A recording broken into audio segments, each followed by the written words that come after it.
पीयूष जी, सूरत से। राधे राधे महाराज जी। महाराज जी, सादर चरण स्पर्श। महाराज जी, प्रार्थना करते समय द्वंद में रहता हूं। एक मन ईश्वर के सामने धन की लालसा करता है, दूसरा कहता है ईश्वर से धन की लालसा जैसी छोटी लालसा मत कर, जो मिलेगा सबसे अच्छा होगा। महाराज जी ऐसे। हाँ, उत्तम बात तो है, लेकिन जब हमें आवश्यकता है, हम भगवान को अपना मानते हैं, तो हम भगवान से प्रार्थना कर सकते हैं। भगवान ने गीता जी में 4 प्रकार के भक्त स्वयं बताए हैं। एक है अर्थार्थी, जो भगवान से अर्थ चाहता है। एक है आर्त, जो भगवान से संकट निवृत्ति चाहता है। एक है जिज्ञासु, जो भगवान को जानना चाहता है। एक है ज्ञानी, जो भगवान को जान चुका है, जो भगवत स्वरूप हो चुका है। तो 4 प्रकार के भक्त। इसमें केवल भगवान से चाहना है।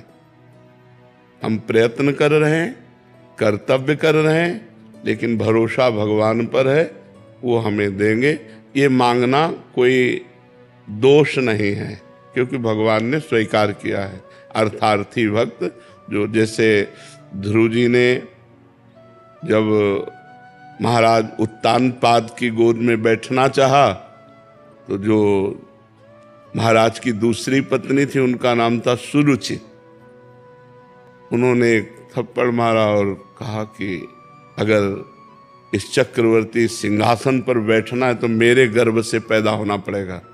तो सुनीति से पैदा हुआ है, इसलिए जा नारायण की तपस्या करो, मेरे गर्भ में प्रकट हो, तब तू इस सिंहासन का अधिकारी। कठोर शब्द बोले। ध्रुव जी माता सुनीति के पास गए और कहा, माँ विमाता ने ऐसा ऐसा। तो उनका बेटा ठीक कहा है महाराज, मुझे पत्नी के आप तो दासी भी नहीं समझते हैं। यदि तुम भगवान नारायण की तपस्या करो, नारायण को प्रसन्न करो, तो जो चाहोगे वो प्राप्त हो जाएगा। सही सलाह दी माँ ने। ध्रुव जी 5 वर्ष की अवस्था के थे। दृढ़ निश्चय किया 5 वर्ष के बालक ने कि भगवान नारायण को प्रसन्न करके मैं ऐसा पद प्राप्त करूंगा जो मेरे पिता और पितामह को भी प्राप्त नहीं है। पिता उत्तानपाद, पितामह मनु जी और प्रपितामह ब्रह्मा जी। ज्यादा सृष्टि नहीं, बिल्कुल नजदीक ही है। ध्रुव जी निकले नगर से बाहर, तो जब कोई भजन करने का भाव करता है तो भगवान किसी संत से मिला देते हैं। तो देवर्षि नारद जी मिल गए। देवर्षि नारद जी को प्रणाम किया ध्रुव जी ने। तो ध्रुव जी से पूछा कि तुम 5 वर्ष की अवस्था के हो और बिना किसी सुरक्षा के राजकुमार हो, कहाँ जा रहे हो? तो उन्होंने कहा, मैंने निश्चय किया है कि मैं एकांत क्षेत्र में जाकर भगवान का भजन करके भगवान नारायण को प्रसन्न करूंगा। अच्छा, तो तुम्हारे पिता की गोद में बैठने के लिए तुम्हारी विमाता ने मना किया, इसलिए मैं चलो अभी चक्रवर्ती सम्राट पद का अभिषेक करवा देता हूं। अभी आदेश करूंगा, उत्तानपाद तुम्हारे अभिषेक कर दे। ध्रुव जी ने विचार किया, अभी तो भजन किया नहीं।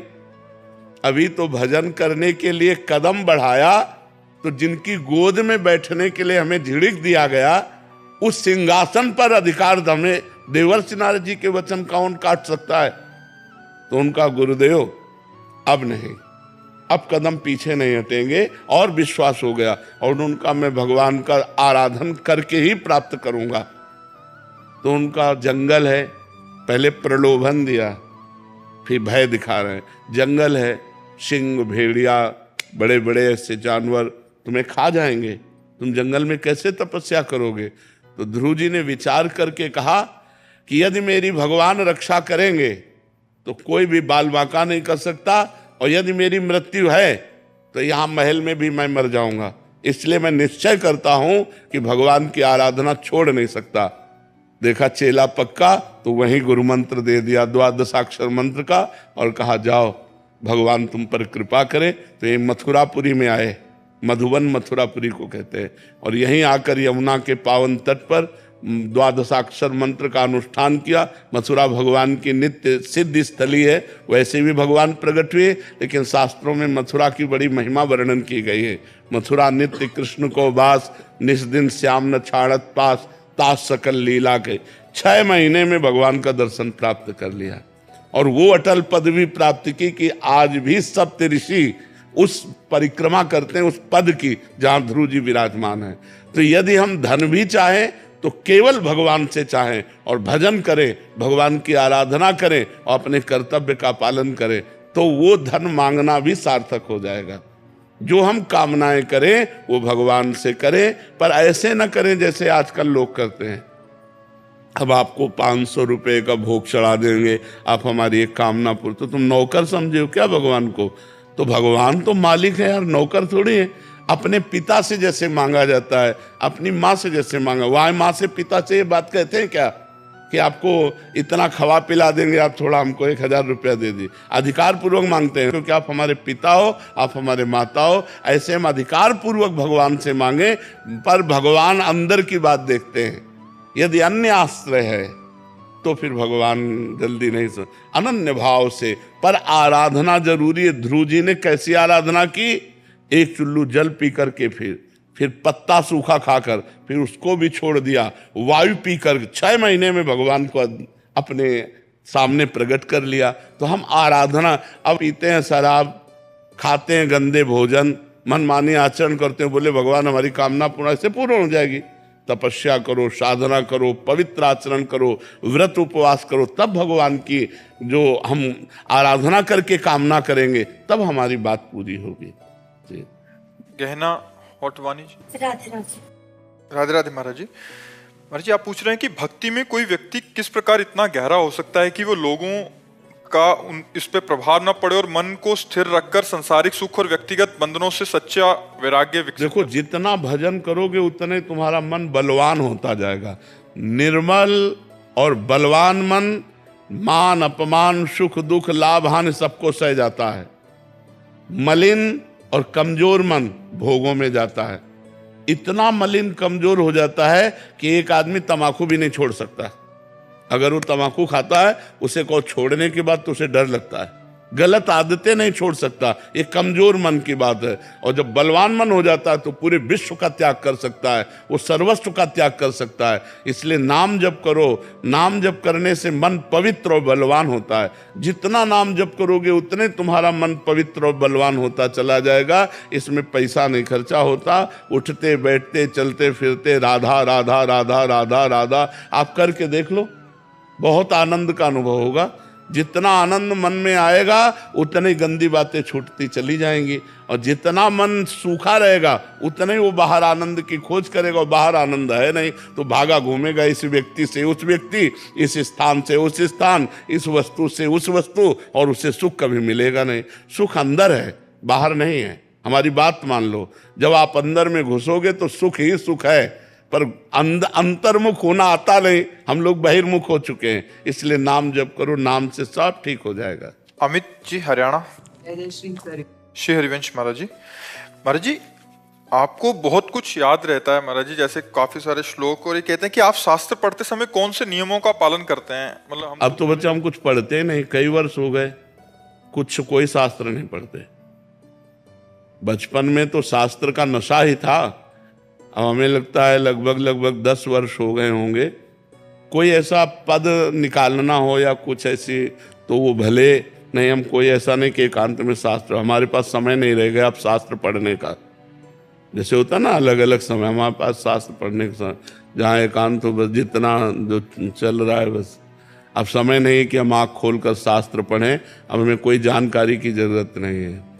अब जय जाने जग जाए हेराई, जागे जथा स्वप्न। ये तो भगवान ने सेवा दी इसलिए बात करते हैं, नहीं हमारा मन बात करने का भी नहीं करता। बस यही करता है, चुपचाप शांत बैठे रहो, जो चल रहा है उसी में आनंदित रहो। भगवान का सुमिरन करना सब शास्त्रों का सार है, और जो निरंतर चल रहा है तो फिर और कुछ जानने की जरूरत नहीं है। तो क्या पूछना चाहते हैं? ये कह रहे हैं कि आपने जब शास्त्र पढ़े थे तो किन नियमों का पालन किया? अरे उस समय के नियम अब कोई पालन करना बड़ा कठिन है। जो आज तक सब कुछ याद है उसकी। ब्रह्मचर्य, प्रधान लक्षण ब्रह्मचर्य। किडनी खराब है, बैठने लायक नहीं है, अगर कुछ भी हो रहा तो भगवान की कृपा और ब्रह्मचर्य। अगर ब्रह्मचर्य है तो स्मृति है, सब कुछ। तो ये सब साधन करने पर होता है। अब बाल्यावस्था से ब्रह्मचर्य रहे और आराधना भगवान की करते रहे, तो अब जो पूछो वो फौरन पीछे जो हमने पढ़ा है वो फौरन पकड़ करके सामने ले आएंगे। मतलब मैं ये कहना चाह रहा था कि जैसे आप बता देते थे कि पद्मासन और सिद्धासन लगाने की मैं कोशिश करता हूँ, तो उससे जो मुझे फायदे मिले कि खाना कम हो गया, नींद भी कम हुई और मेमोरी पावर बढ़ी। मतलब मेरे पिछले मार्क्स की तुलना में अब की बार ज्यादा भी आए। तो मैं पूछ रहा हूँ कि सांसारिक लक्ष्य को भी प्राप्त करने के लिए हम ब्रह्मचर्य अब आप देखो, विचार शुद्ध, आचरण शुद्ध, भोजन शुद्ध, नशा न करे, ब्रह्मचर्य से ऐसे कितने बच्चे रह रहे हैं, कितने बच्चे। हॉस्टल में जाके गणित लगा लो, यहाँ बैठ करके 12 वर्ष का बच्चा कह रहा था कि हमारी गर्लफ्रेंड हो, मैं हस्तमैथुन का शिकार हूं। का कै साल के हो? बोले 12 साल के। अब 12 साल का बच्चा की गर्लफ्रेंड हो, हस्तमैथुन का शिकार, यही बोला था। अब आप विचार करो, 12 वर्ष ये कोई काम वाली अवस्था है? 20-22 वर्ष तक ब्रह्मचर्य रहो, इसके बाद माता पिता की अनुमति से धर्मयुक्त ब्याह करो और फिर गृहस्थी में जाओ, तब तो बात समझ में आवे। एक बच्चा व्यसन से इतना ग्रसित हो जाता है कि वो अपने माता की हत्या कर देता है पैसा मांगने पर। एक बच्ची इतनी डिस्टर्ब हो जाती कि उस आत्महत्या कर लेती। ये सब क्या चल रहा है समाज के? जब सुनो तो उन्हीं सब बातों को देखकर कहते हैं आप सब सुधरो, नशा मत करो, जब तक ब्याह ना हो तब तक ब्रह्मचर्य से रहो। मित्रता करना पाप नहीं है, व्यभिचार करना पाप है। दोस्त बनाना पाप नहीं है, लेकिन दोस्ती में गंदगी लाना पाप है। ऐसी दोस्ती मत करो, ये दोस्ती तुम्हारे जीवन के लिए घातक होगी, तुम्हारे लिए हानिकारक होगी। देखो, जब हमारी इंद्रियां चंचल हो जाती हैं तब फिर वो एक जगह टिकती नहीं है, सबको ही देख लो। तो आप लोग आए हो संत समागम के लिए, तो गंदगी छोड़ो, बुरे आचरण छोड़ो। इनमें कभी शांति नहीं है, इनमें कभी सुख नहीं है। वो तात्कालिक अनुभव होता है, परिणाम उनका बड़ा हानिकारक भयानक होता है। इसलिए अच्छे बच्चे बनो, अच्छे गृहस्थ बनो, अच्छे समाज सेवी बनो, जिससे मनुष्य जीवन का लाभ प्राप्त हो। मनुष्य जीवन सूकर कुकर की तरह भोग करके नष्ट कर देना नहीं है, संयम से चलकर भगवान को प्राप्त करना है। ये मनुष्य जीवन भगवत प्रसन्नता के लिए मिला है। कृष्णपाल सिंह जी। राधे राधे महाराज जी। महाराज जी, आप कह रहे हैं कि कभी कभी ऐसी परिस्थिति आती है, आप एक राजनीतिक पार्टी में हैं, कह रहे हैं कि आपस में पार्टी में 2 व्यक्ति आपस में मुकदमा कर देते हैं, हम दोनों को समझाने का प्रयास करते हैं लेकिन वो मानते नहीं। उस परिस्थिति में हमें क्या करना चाहिए महाराज जी? क्या समझाना उचित रहेगा या छोड़ दें?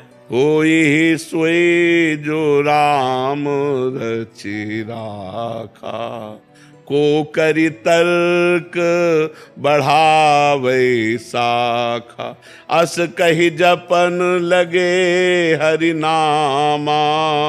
पहले भगवान शिव ने सती जी को समझाने की चेष्टा की और जब नहीं समझी तो छोड़ दिया।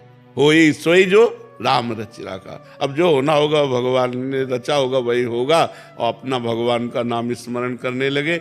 अपना उद्देश्य एक बार समझाना बनता है, एक बार हम समझाते हैं और जब नहीं समझता तो उसे भगवान के ऊपर छोड़ देते हैं। उस मामले को भगवान सुलझा देंगे अपने आप। उस परिस्थिति में ऐसी स्थिति बन जाती है कि वो बर्बाद भी होते हैं। हाँ, और अपने भी खास होते हैं। बिल्कुल। तो दुख अपने को दोनों की तरफ से होता है। सती जी जब भगवान शंकर के समझाने पर नहीं मानी और जाके सीता का वेश रख लिया, भगवान ने जब ध्यान में देखा, भगवान से भी आके झूठ बोल गए।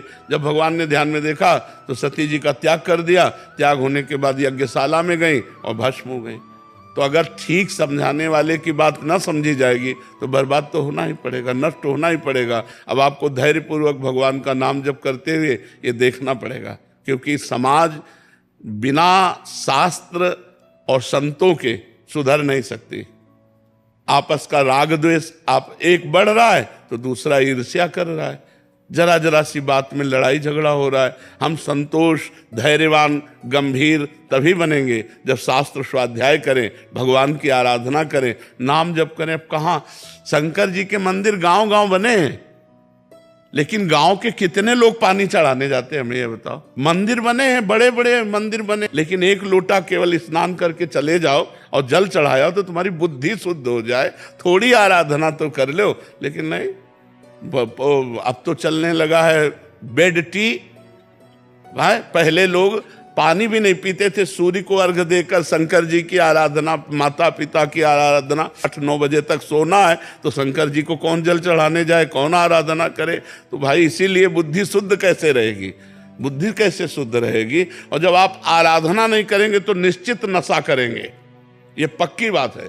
अगर भगवत आराधना नहीं करेंगे तो किसी न किसी व्यसन के अधीन हो जाएंगे, और व्यसन जिसके जीवन में तो बर्बादी तो है ही है। कोई ऐसा बिरला ही होगा जो इन नशों से बच करके हमारी समाज सेवा करना चाहे। कोई बिरला ही ऐसा होगा जो इन व्यसनों को ना करे, पराई माता बहनों की तरफ गंदी दृष्टि न रखे और फिर समाज सेवा करे। सन्नी खंडेलवाल जी, जयपुर। श्री हरिवंश महाराज जी। महाराज जी राधे राधे। महाराज जी, श्री जी भी हमें प्यार करती हैं, ये हमें कैसे पता चलेगा? उनकी हम पर नजर है, ये कैसे पता चलेगा? जब खूब नाम जप करोगे, नाम जप अगर चल रहा है, हरिवंश कृपा हरिवंश कहें, हरिवंश कहें हरिवंश लहें, हरिवंश सुलाभ सदा तिनके, सुख संपत्ति दंपति जो जिनके। जब हमारी जिह्वा पे प्रिया प्रीतम का नाम हो, हमारे हृदय में उनके लिए तड़पन हो, हमारे आचरण परम पवित्र हो, सब में हमारे हृदय में दया परोपकार की भावना हो, तो समझना चाहिए हम पर श्री जी प्रसन्न हैं, हम पर भगवान प्रसन्न है। यदि ऐसे आचरण हो और निरंतर भगवत स्मृति हमारे हृदय में, तो भगवान की विशेष कृपा हम पर है। नहीं तो कृपा तो सब पर है, भगवान दया तो सब पर कर रहे हैं, लेकिन सब कृपा और दया का तिरस्कार करके मनमानी आचरण कर रहे हैं, तो वो कृपा नहीं हुई। कृपा है जब हमारे शास्त्र के अनुसार आचरण हो जाए, हमारा मन भगवत स्मरण परायण हो, हमारी वृत्ति दया परायण होकर परोपकार की भावना में हो, तो हमारे ऊपर भगवान प्रसन्न है। प्रेम कुमार जी, बिहार से। श्री हरिवंश महाराज जी। महाराज जी, मनुष्य के अंदर जीव तत्व के रूप में भगवान विराजमान है, तो मनुष्य बाहर किस भगवान को ढूंढने का लक्ष्य? नहीं तो मनुष्य कौन है? वही तो तत्व है। अपने को भूल गया और शरीर मान लिया, इसीलिए भ्रमित हो रहा है। अब साधना करो, अज्ञान नष्ट हो, शरीर भाव क्षीण हो, तो ब्रह्म भाव प्रकट हो जाए, जो है वही प्रकट हो जाए। जैसे निर्मल और शांत जल में नीचे क्या है ये दिखाई देता है, ऐसे निर्मल और शांत मन में परमात्मा स्वरूप का अनुभव होता है। अभी मलिन और अशांत मन है, इसे शांत करो, इसी की साधना है। पवित्र भोजन पाओ, ब्रह्मचर्य का पालन करो, नाम जप करो, देखो मन शांत हो जाएगा। विचार प्रवृत्ति में नशा करो, गंदा भोजन करो, मन शांत रहेगा, मन चंचल रहेगा। अशांत और चंचल मन संसार में जाता है, भोगों में जाता है। शांत और स्थिर मन परमात्मा में लगता है। समझ पा रहे हो? तो नाम जप करो, साधना करो। मनुष्य जीवन साधना के लिए मिला है। गुरु चरणों का आश्रय लेकर डट के साधना करो तो अपने स्वरूप का बोध हो जाए। क्या नाम जप करें? अब ये तो गुरु से आप में दे दीजिए एक बार। राधा नाम। राधा राधा राधा राधा राधा। आपको राम। नीरज मिश्र जी। राधे राधे महाराज जी।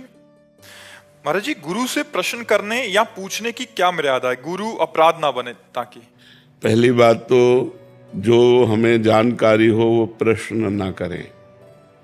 जो हमें शास्त्र और गुरुदेव से संतों से जानकारी हो गई है उसे प्रश्न ना करें, परीक्षा के लिए उनके प्रश्न ना करें। दूसरी बात, जिस जानकारी में हमें संशय हो, नम्रता पूर्वक भगवान ने आदेश किया गीता में, प्रणिपातेन प्रश्नया। प्रणिपातेन साष्टांग दंडवत नम्र होकर, दे प्रभु मेरे मन में ये जिज्ञासा है, हमारे मन में ये संशय है, बिल्कुल वास्तविक वो हृदय से पूछ रहा है, जो वो बता दे। उसमें यदि संतुष्टता ना हो फिर हाथ जोड़ कर, प्रभु आपने बताया पर इसे और विस्तार से बताइए जिससे मैं समझ पाऊँ, मेरी समझ में नहीं आ रहा। जब हम जानकारी होते हुए उनकी परीक्षा के लिए प्रश्न करते हैं तो अपराध बनने की संभावना होती है। यदि हमें जानकारी नहीं है तो फिर हम जो उत्तर मिल रहा है उसमें संतुष्ट रहें। तो ऐसे प्रश्न करने से अपराध बनता है जहाँ हम नहीं करते जाएं, और तर्क विवाद करते जाएं, ऐसे नहीं। संतों से अपनी जिज्ञासा शांत करने के लिए प्रश्न किया जाता है, तो वहाँ अपराध नहीं बनेगा। जहाँ हमें जानकारी है वो हम प्रश्न ना करें, जिस जानकारी में संशय है, जिज्ञासा है, उसको प्रश्न करें। भगवान के लीला चरित्रों का विस्तार से श्रवण करने के लिए बड़े बड़े ब्रह्म ऋषियों ने आपस में परस्पर प्रश्न उत्तर करके लीला रसास्वादन कराया है हम सबको, नहीं? चाहे रामायण में देखो, भागवत में देखो, तो प्रश्नकर्ता जब प्रश्न करता है तो उत्तर देने वाला और लीला चरित्रों का विस्तार रसास्वादन कराता है। तो या तो सिद्धांत जनित प्रश्न हो या लीला चरित्र संबंधी प्रश्न हो, अन्य फालतू प्रश्न नहीं होने चाहिए संतों की सभा में। नहीं तो कहीं ना कहीं अगर हम केवल भगवान की चर्चा करें तो कभी कोई हमारी जबान नहीं पकड़ सकता।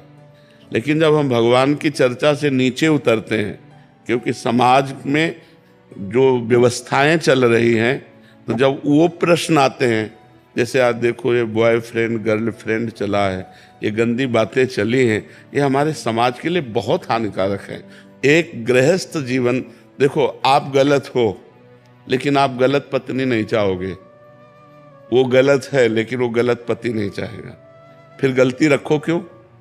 जब तुम्हें शुद्ध पत्नी चाहिए तो तुम शुद्ध पति बनो, तुम्हें शुद्ध पति चाहिए तो शुद्ध पत्नी बनो। शुद्ध का मतलब होता है केवल व्यभिचार से नहीं, आचार शुद्ध आपके, कोई नशा नहीं करते, आचरण शुद्ध आपके, विचार शुद्ध आपके, तब आप एक बढ़िया गृहस्थ बन पाओगे।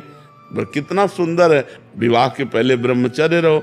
अब 12-12, 14-14 वर्ष के बच्चे हैं, मोबाइल के कारण अपने ब्रह्मचर्य का नाश कर रहे हैं, गंदी बातें देखकर, गंदी बातें सुन के। तो हमें लगता है कि यदि हम अपने मनुष्य जीवन को सार्थक करना चाहते हैं तो कोई व्यसन न करें और व्यभिचार न करें और पवित्र जीवन व्यतीत करें, तो उसमें भक्ति आ जाएगी, ज्ञान आ जाएगा, सब आ जाए। अब भक्ति ज्ञान कहाँ से आवे जब हम गलत भोजन कर रहे हैं, गलत संग कर रहे हैं, गलत विचार रख रहे हैं, गलत आचरण कर रहे हैं, तो कहाँ से आएगा? तो अगर आप लोग सुधरें, आप लोग अच्छे, तो हमारी समाज सुधर गई, हमारा भारत सुधर गया।